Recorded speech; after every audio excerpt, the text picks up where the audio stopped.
Law makers ने president Biden को 23 अक्टूबर को एक ख़त लिखा है जिसमें मुतालबा किया गया है कि अमेरिका पाकिस्तानी हुकूमत से इंश्योर कराए कि वो अपने मुल्क में इंसानी हकूक़ की पामाली ना करे, और साथ ही साथ पहली बार पॉलिटिकल प्रिजनर्स का नाम लिया गया है जिसमें इमरान खान का नाम लेकर कहा गया है कि उनको फौरी तौर पर रिहा किया जाए।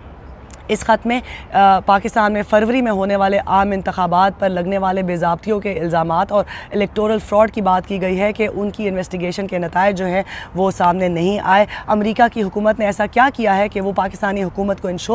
उनसे इंश्योर करा सके कि वो जो है इंतखाबात में बेज़ाब्तियों का जवाब दें। साथ ही साथ इस ख़त में एक और जो अहम बात है वो ये है कि अमेरिकी हुकूमत से 6 सवालात पूछे गए हैं पाकिस्तान के हवाले से, जिसमें chief of army staff Asim Munir का नाम लेकर एक सवाल पूछा गया है। उस सवाल में ये पूछा गया है कि क्या अमेरिका पाकिस्तान की मिलिट्री, जिसके chief of army staff Asim Munir है, उनके साथ और फिर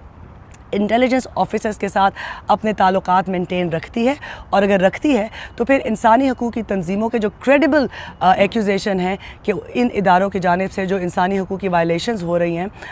जमहूरी निज़ाम में जो खलल डाला जा रहा है, उनके हवाले से अमेरिका की क्या पॉलिसी है। साथ ही साथ अमेरिका से ये पूछा गया है कि अमेरिका कैसे इंश्योर कर रहा है, क्या इंडिकेटर्स हैं अमेरिका के पास कि वो पाकिस्तान में इंसानी हकूक़ की जो सूरत हाल है उसका जायज़ा ले रहा है, और अगर जायज़ा ले रहा है तो वो इंडिकेटर्स इन 62 लॉ मेकर्स के साथ शेयर किए जाएँ। इस ख़त में जिसको 62 लॉ मेकर्स ने साइन किया, जो मेरे हाथ में है, इसमें यह भी कहा गया है कि फरवरी के इंतखाबात के बाद एक्टिविस्ट और जर्नलिस्ट पर जो है उनकी फ्रीडम ऑफ स्पीच पर कदगनें बढ़ी हैं, सोशल मीडिया पर कदगनें बढ़ी हैं, और साथ ही साथ इंटरनेट तक रसाई में खलल डाला गया है। इस ख़त में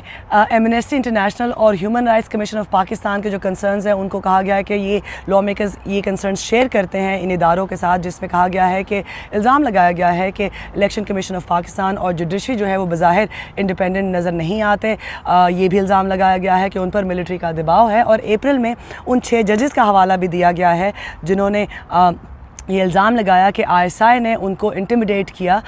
ताकि वो जो लॉ सूट्स हैं इलेक्शन फ्रॉड के हवाले से उनमें अपने मतलब के रिज़ल्ट्स ले सकें। क्रेग सेज़ार जो डेमोक्रेट लॉ मेकर हैं, उन्होंने जिम मैकगवर्नर और समर ली के साथ मिलकर ये ख़त लिखा है, और इसमें जो दीगर 59 कांग्रेस मेंबर्स हैं उनमें नुमाया नाम है इल्हान उमर के, रशीदा तलीब के, ब्रैड शर्मन के दस्तखत भी इस पर हैं। और ये भी आपको यहाँ पर बताती चलूँ कि इससे पहले जो है